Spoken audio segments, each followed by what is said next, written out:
Okay, welcome everybody. We've started the recording and we're going to go ahead and start on this presentation today. It's kind of a in-depth presentation, so we're going to try to get through the content very quickly. And I think that it's going to be robust enough that everybody will be able to take something away from it. And the topic is the Handoff, Guide to Drupal Project Transitions in the Public Realm. We are Bixel. Bixel partners with our clients to craft digital products and services combining technology and robust human-centered design to address real-world needs, transforming our clients into effective learning organizations.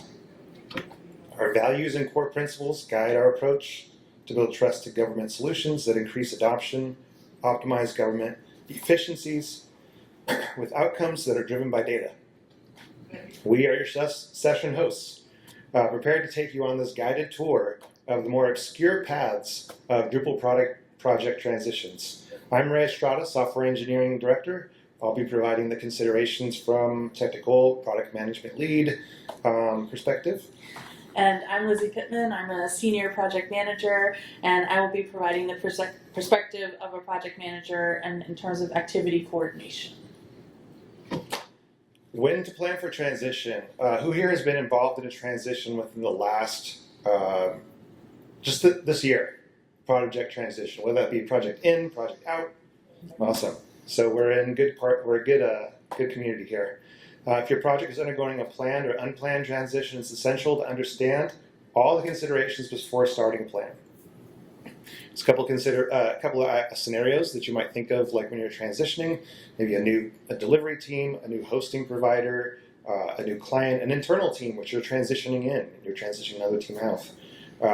So Drupal sites changing ownership, sites changing ownership and hosting potentially all at the same time, and also unplanned transitions. We're going to talk about a lot of information shared today which can be used and pared down depending on your scenario. How to approach transition? Well, there's a couple of things that I wanted to highlight on this slide. Number one is that transitions are okay. It's expected in projects that there's a natural rhythm of teams moving in and out of projects. We want to be good stewards in those projects.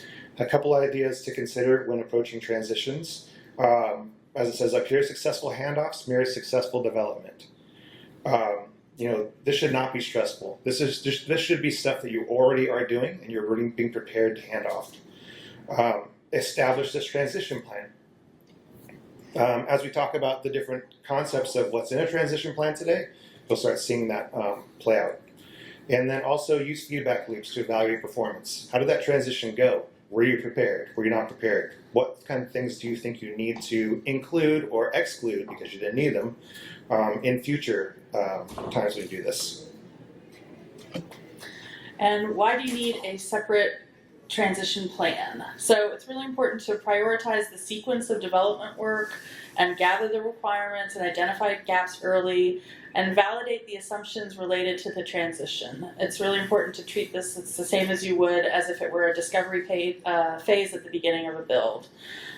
Creating a plan to manage 3 elements of development team, the site owners, the vendors, creates milestones within the transition as well. Post-transition work is not within the scope of a transition plan. Any work that needs to be done should be divided into pre-transition work or post-transition work. The transition plan should only encompass the transition work. And then what we hope you'll leave with this session today is the steps to prepare for your transition, how to identify gaps in the project transition early, and then tips for a successful execution. We do have some downloadable artifacts. We have a transition plan template and 2 checklists, one for transition readiness and then another checklist to finalize the transition, for transition out. All right, our next section is transition preparation and discovery. Being prepared is like wearing a seatbelt. It's not always necessary, but it can save your butt when you least expect it.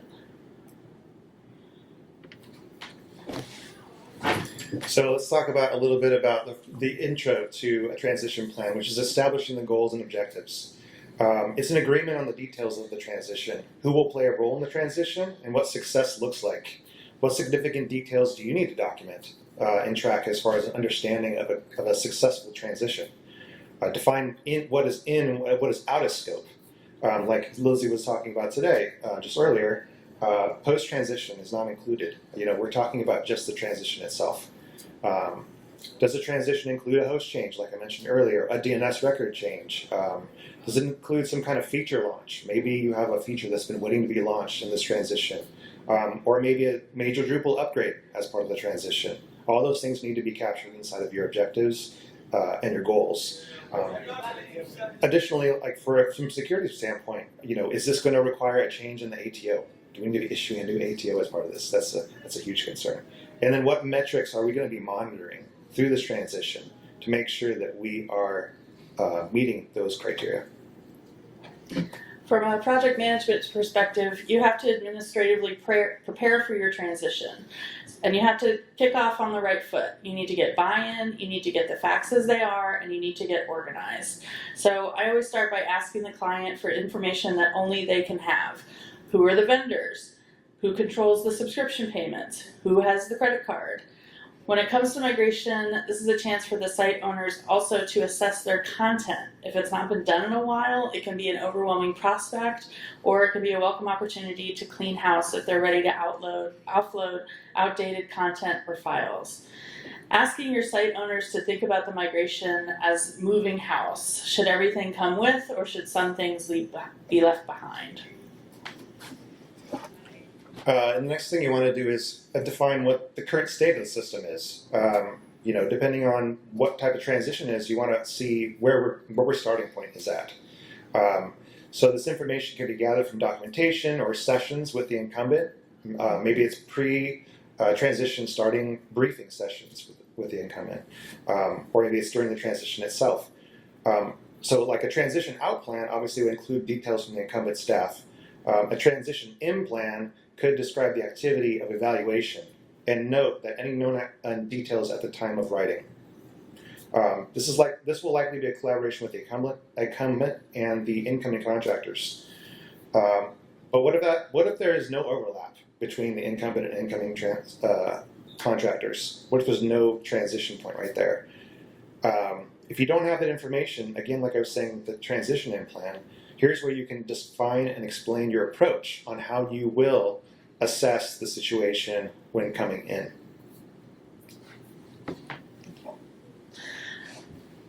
For the current state analysis and summary, you need to set up an infrastructure for your plan, for your team, so that they can plan what they need to look at. Build a task list that encompasses all of the specs for the site and what they need to be looking for and looking at. You also need to ensure that everyone has credentials. Things like the analytics credentials can be a big blocker if we just can't get in there, but they expect to have data in their new environment. Or the CDN, DNS, those records are oftentimes owned by the site owners, but you need to make sure that your team will be able to have access. Another part of it is thinking outside the site. Are there any sister organizations or groups that link to the site regularly that would be impacted by a content freeze? Are there any campaigns that the marketing department might be doing that are underway currently that might impact the content or the dev updates in the near future? And then next you need to define constraints, dependencies, and assumptions as part of your plan. Create a model of transparency early. Setting a standard of open communication and getting final buy-in on the work required for the transition. Maybe you're working with a time constraint, or maybe there's a new service agreement with a hosting provider that's required as a dependency for this. Or assume there will be an overlap of staff to make sure operations and transition can happen without risk of disruption. Put some thought into this so that there's a clear understanding of the factors that could impact the success of the transition. From a project management perspective, you need to create a home for this information to live. So there will undoubtedly be small details and particulars that need to be addressed. Creating a risk register, a decision log, just like you would for a regular development project, is really helpful to predict potential blockers and just get them on paper. Documenting assumptions is also key to ensuring that there's a home for all this new information that's related to the transition, and it's going to come in from a lot of different channels, especially people who may not be on the project for the whole length of the transition, but they just come in to put their 2 cents in. Next is team plan. The transition team would be made up of individuals of the 3 parties involved, your government client, existing service provider, and then the incoming service provider. This will establish the size of the team devoted to the transition. And then from a PM perspective, you have to schedule the internal conversation about roles and responsibilities, because once the transition is in motion, you can make room for the project in the usual ways within your organization. So gathering the team, and then assess strong suits and also past experiences. If they've already done a transition and they know what to do, but maybe it's not in their particular wheelhouse, see who's game for it. Also, this is very PM centric, but ask all the stakeholders for their known out of office within the transition window, because if you have a stakeholder that's out of the office, they need to delegate another decision maker, or it changes the schedule. And then reassess priorities according to the availability of these decision makers. So if someone is going to be out of office or on another project, you can rearrange your priorities and rearrange your milestones to accommodate that. Gathering the small details like this early in the planning process helps really control the transition, and it introduces stability into the project. these columns outline different roles in the transition team. Governance for decision making and approvals, leads for coordinating and planning the transition activities, and a knowledge transfer lead to facilitate and oversee the trainings and the documentation handoff. And then general contributors, since there's going to be kind of a varied number of people involved, which might be contributing either the access to certain documents or access to information. So using that model, there's a roles and responsibilities table that you can add to your transition plan, which will, you can either a roles and responsibilities table, or some people prefer to use a RACI document or RACI matrix, that's fine too. But at least you need to define and map up who are those people in those roles that are going to be playing a part as part of the transition team. And then help your team know that their talents and experiences are going to be appreciated to ensure that you get buy-in internally. Sometimes multiple people on a team can accomplish the same work, and then it comes down to availability, personal preference, and then also personal growth. Many more junior folks might want the opportunity to do a transition or work coordinating with the transition, and then seasoned team members might be able to perform the work in a shorter timeline, both of which have their benefits. Make sure that your team acknowledges the role that they've been assigned and are prepared to do the work required. Business planning is another aspect of it that you need to take into consideration. There may need to be an assessment of business plans, such as process documents, policy changes that will be impacted by this transition. So you'll need to assess and update the plan to reflect any changes that need to be made to these at this point. So, it could look like maybe, for instance, additionally, there could be like GFEs involved, there could be PIVs involved that you need to take into consideration. Security documentation updates that need to be made, point of contacts within that security documentation. So that's, I think, what for the business plans. Yes. For the PM perspective of managing the business plan is that it's really important to validate the assumptions with the stakeholders and how is this transition going to affect the other parts of the business. Again, it's back to that publicity. Are there any campaigns that are running that might care about a content freeze? And then how will the addition or removal of the site affect your organization? And has leadership been made aware? Usually they have, but it's always important to check. Also ensure that folks understand the costs associated with the transition, especially related to hosting, subscriptions, annual fees, API access. Some of these folks, again, are not going to be in the transition all the way through, so it's really important that the business side of things is coordinated at the outset, and then the rest of the transition can go through without any financial blockers. And a communications plan. I think communications is one of the most important part of a transition. It's critical for the success of the transition. So what tools are we using for the meetings? What tool are we using for async collaboration? Do we need to establish a new shared communications chat for all the parties involved? Also, establish the checkpoints. Kickoffs, weekly leadership meetings, daily scrum meetings, the different meetings that are going to be a part of your communications plan as well. And define who should be present at those checkpoints. Define reports that need to be delivered for the checkpoints. What details should be monitored as part of those reports to make sure that we're following through and having transparency about the process. Your client will be thrilled with the level of transparency of the process as it demonstrates your mature quality assurance practices. And echoing what Ray said, definitely deciding what channels are going to be used, but also I always try to use ones that are already familiar to the teams. Obviously, if there's a new communication channel that's required, but I try to slot in transition work in the same meeting slots, the same communication tools, and the same cadence as the previous phases, especially if we've already been doing development work. Software inventory and systems integration talks about technologies, integrations, and functions that are within the system. So you need to evaluate the system and have a clear understanding of the integration services and tools in use. If you're planning a hosting change, this will help you understand how that's going to impact the system and what additional tasks need to be created to ensure the integrity and functionality remains intact. As if it's a Drupal project, is it headless? Is it a traditional Drupal project? Does it ingest data from a third-party API? What modules are in use? How many custom modules are there? Is there a clear understanding of their function in the system? One thing I look for when inheriting a project is trying to reduce complexity and dependencies. And this inventory will allow incoming team members to develop an understanding of the technical debt that's involved and plan for reducing it post-transition. From a PM perspective, I always try to, when the team comes back with their site findings, discuss with them what the results indicate. So if there's a massive database, how can it be optimized? If there are many, many user profiles from previous users, can those be deactivated? For modules that aren't being used, I check the backlog to make sure that a module is not going to be needed in the future. And then when presenting these findings to the site owner, I offer the potential solutions that the team has provided to overcome tech debt and then optimize the site prior to transition.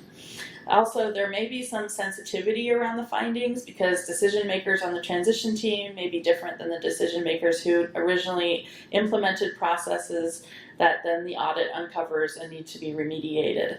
So I try to just let the site owner team know all the options and what their choices are about what to keep and what to optimize. And here is kind of a list of some basic documentation for a project. But at this point, documentation is the playbook of the project. And so if there's a missing documentation that you need to know so that you can plan to fill gaps as you work along through the transition, you may need to work with the incumbent on trying to fill those gaps to make sure that you have sufficient documentation to take over the ownership and operations. So there's just a few documentation considerations here, but you may have your own that you work for. But at this point, you want to make sure you have a document, or you document an inventory of the documentation that's available, and then identify if there's any gaps that you're going to be working with the team during the knowledge transfer portion.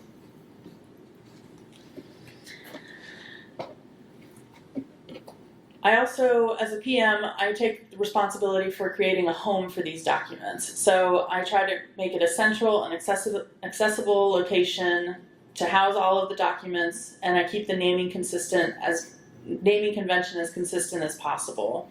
I create the new folders that we need and set up a full folder, root folder for transition work.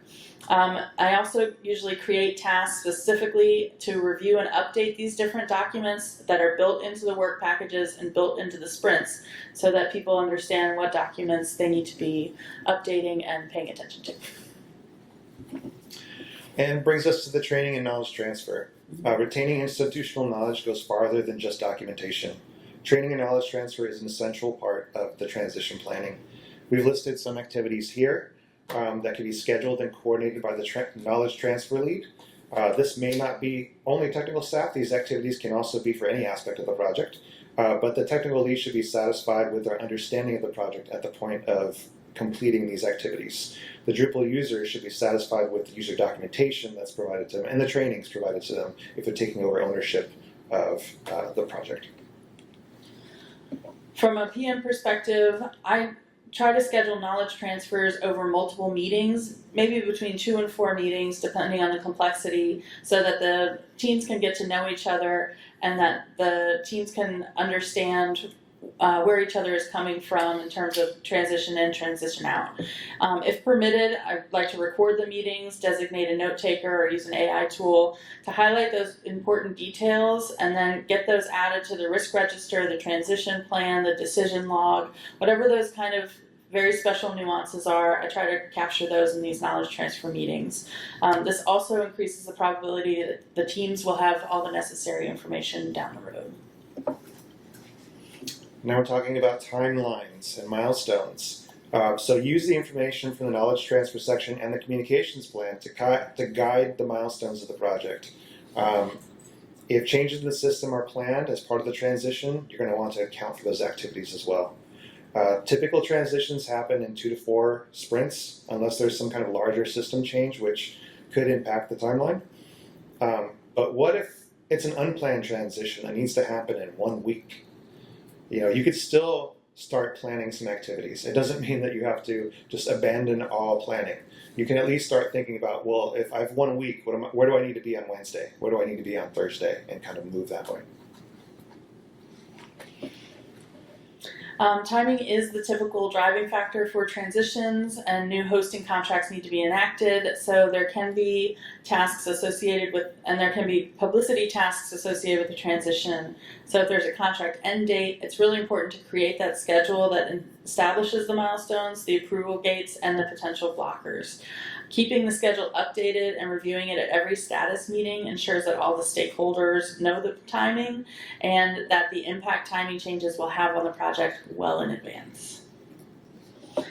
Here's an example of a transition milestones map that I would make for a project, and then example milestones, new host is finalized, code freeze, content freeze, training and demos, testing, that kind of thing. I like to show this more broadly so that the site owners and the transition team know what timeline they're working with.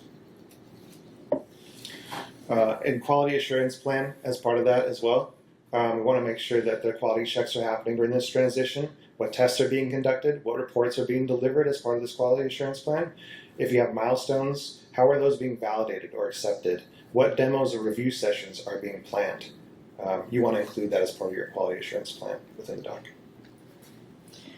And for QA, there's always new development work that comes up as a part of QA, so I just like to put that in the backlog right away so that it has a home, we can address it, but it's not going to happen within the transition phase.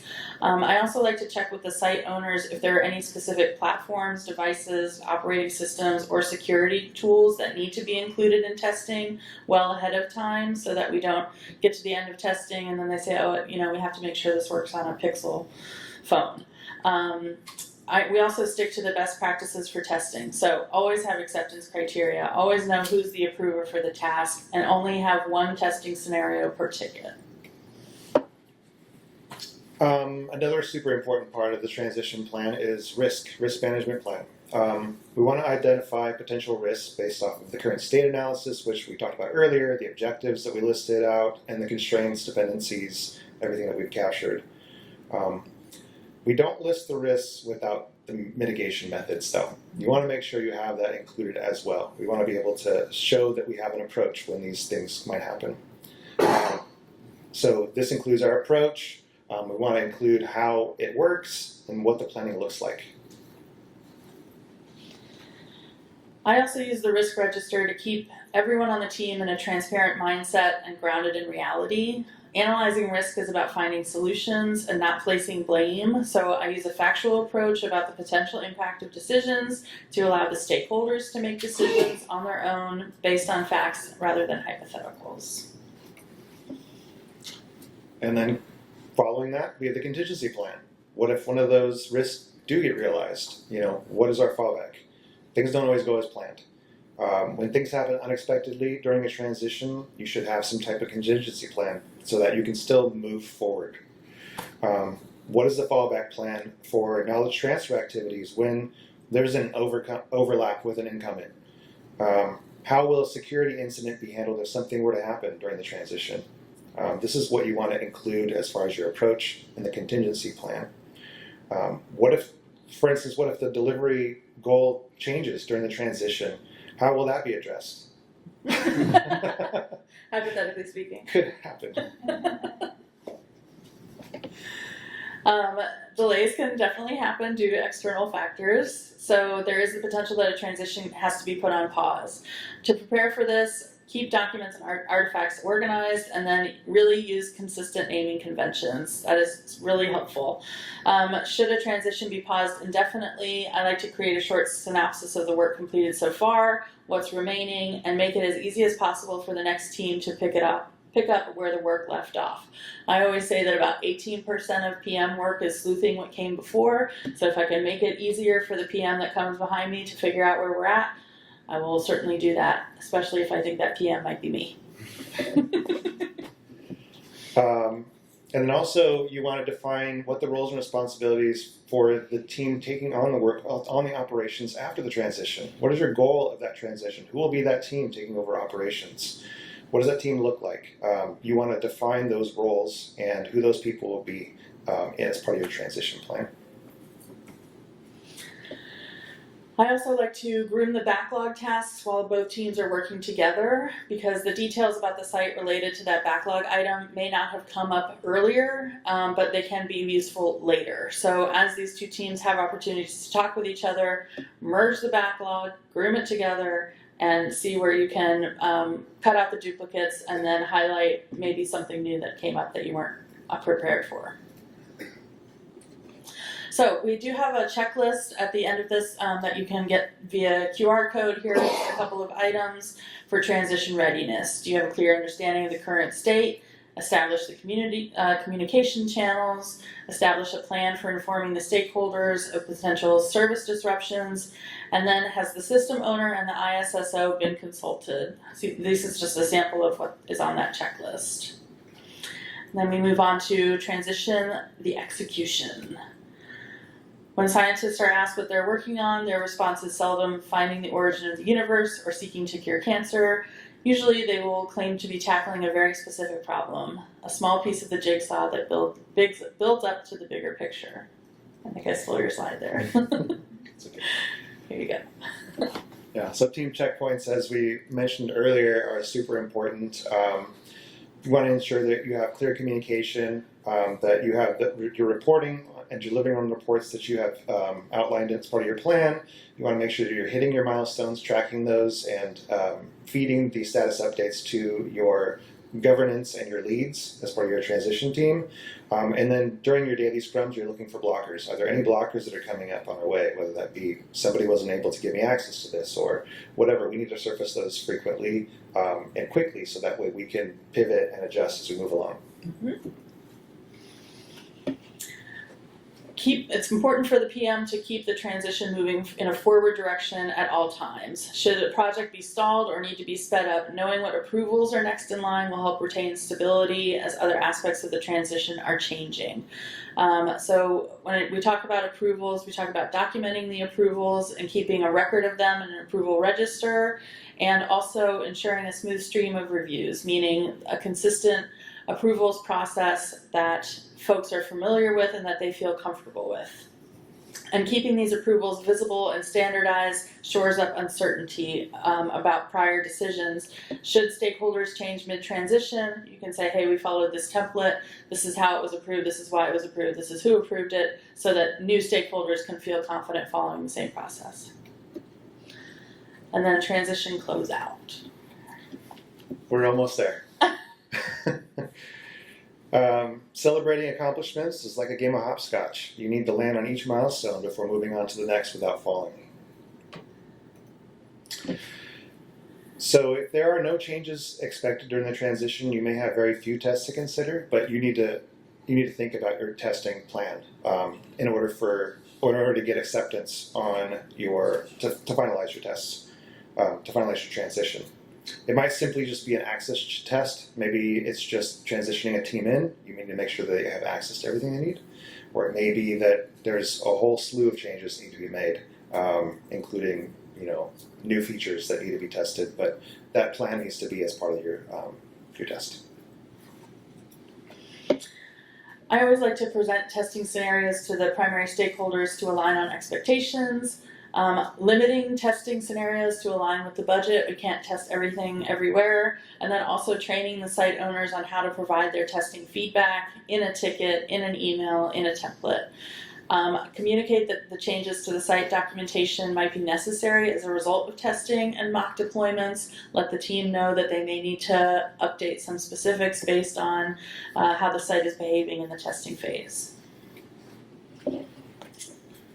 An assessment and sign off. So there's different parts of that. Obviously, get feedback. You want to get feedback on the transition itself, but also you want to have an assessment of the new state. We talked about where we wanted to go as far as the goals and objectives. We want to see, have we met those goals at this point? We also want to do a check for policy and SOP to make sure that those have been updated as far as we were talking about the business plan, make sure that we have any documents that have been updated with the new team, and then documentation, as we said before. Okay. For managing the final milestones, I check in with the client team in sprints leading up to the acceptance and keep the schedule top of mind so people know where we are in the process.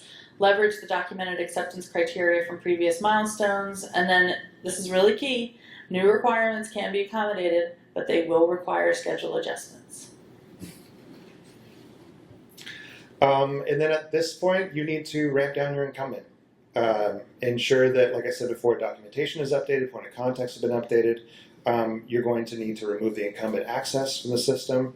And then what I like is to plan kind of a casual send-off for them, just thanking them for their work that they've done, the effort that they've put into the project, and also participating, contributing to the transition. I do like to focus on the good stuff in that meeting and being sure to acknowledge all the stakeholders for their part. I also plan internally for when the transition is complete. Are there other projects and tasks that my team can pivot to once this work is done?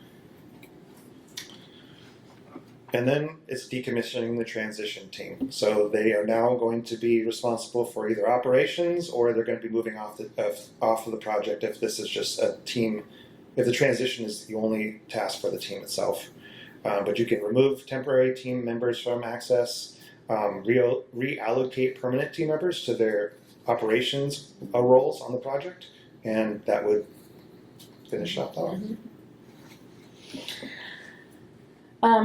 At the end of a transition, I take time to refine and reorganize the transition project's artifacts and documents so that if they're needed in the future, they can be easily navigated. So I basically just clean up those folders, rename stuff, fix typos, that kind of thing. I also provide a wrap-up and closeout communication to define the end of the transition and acknowledge future planned work so that the loop is closed on all the items and tasks that were active during the phase. So all of the shower thoughts that came in about good ideas, just as a reminder, those are in the backlog now.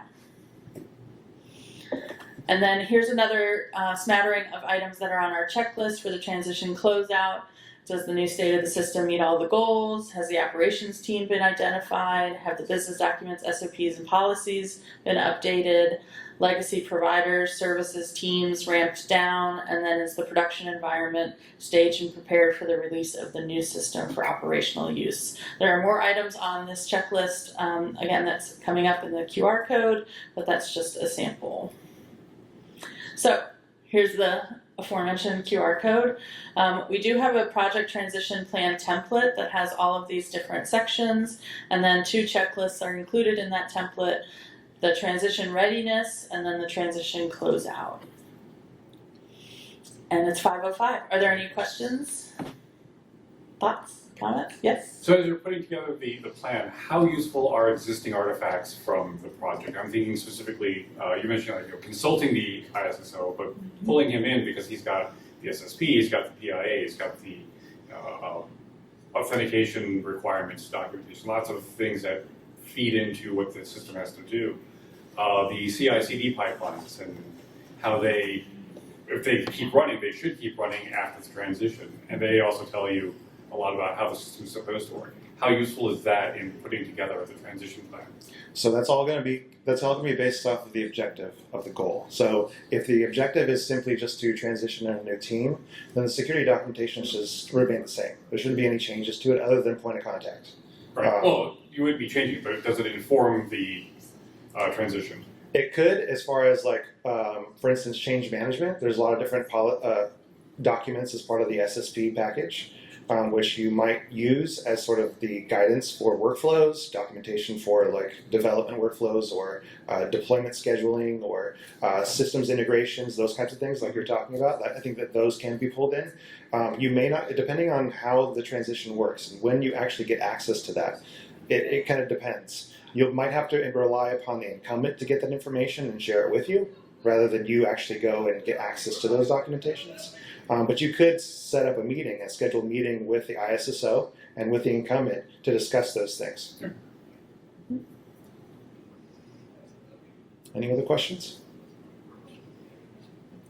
Any anecdotes from, oh, go ahead. I have one quick question. So thinking about the team experience, during close-ups and transition, that's a particularly tough period for team members. So do you have any tips, any guidance for keeping the team motivated, focused on task? Is there anything that you have experienced that has helped you during transitioning periods? That's why I like to see who is interested in the work. So if there is a project where there is sensitivity, it's happening quickly and it's just going away and that's tough, that's when maybe we bring in another team member who hasn't done a transition so that the person who worked on it, they don't have to be as close to watch their baby go away, basically.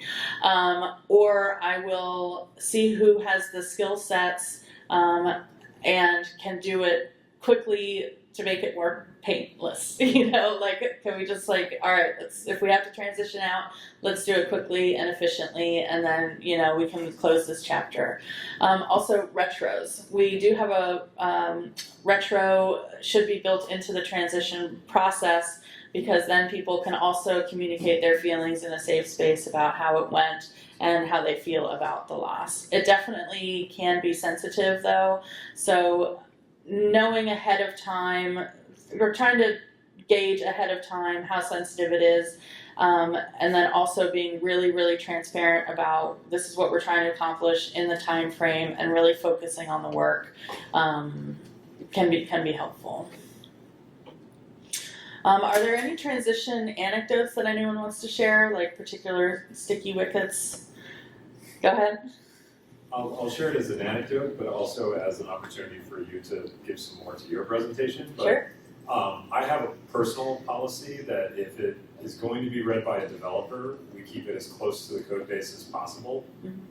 In READMEs in the code base if possible, just because then it doesn't get lost, because I find that many of the organizations I work with are Microsoft Teams and SharePoint, which I consider products of putting documentation to go to die.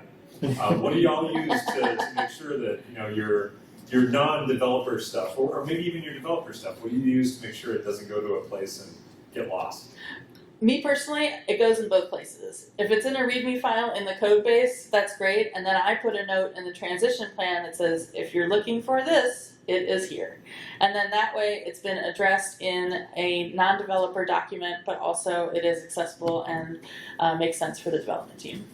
So I think of it as like if I were to hand off a project to another team, what documentation is necessary for that team to have access to immediately? Now, security documentation, that is something that needs to be siloed, and we don't have control of where it goes. That needs to be by itself. Also, when it comes to our team and our particular practices, for our agency essentially taking on a project, there are certain processes and things that we work on together, and we want those processes to be carried over to the next team. It may not always be development specific information, but if it's development specific information, it stays with the code base in README files, inline comments, docs directories. But then there's some aspect of it with workflows, development workflows. don't lend itself so much to that. In fact, development workflows sometimes align with security policies and things, so that also needs to be in SharePoint. And it is sort of a mixed bag. I haven't seen it done 100% well in any case, but I agree that there's definitely some documentation that needs to stay with the code base. Like, how can I get a quick start and get this thing up as fast as possible and understand the structure of the organization within this directory.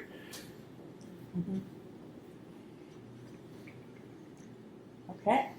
All right. And then, did everyone get the QR code for the downloadables? Excellent. Well, thank you, and thanks for attending this session. We would love it if you share some feedback on us by going to this QR code and filling out a short form, and make sure you select the handoff session from the dropdown. So thank you. Cool.